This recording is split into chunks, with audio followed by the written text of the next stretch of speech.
Good afternoon. कैसे हो आप सब? आज मैं शांति में बाहर आके बैठा हूँ और पक्षियों की आवाज़ सुन रहा हूँ।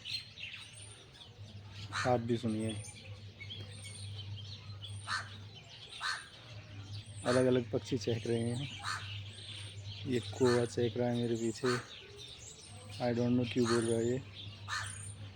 और कुछ अलग अलग तरह की बर्ड्स हैं, मैं सबके नाम नहीं जानता। और ये बैकग्राउंड में बस भी शोर मचा रही है, लेकिन पक्षियों की चहचहाट सुनते रहो। है ना मज़ेदार?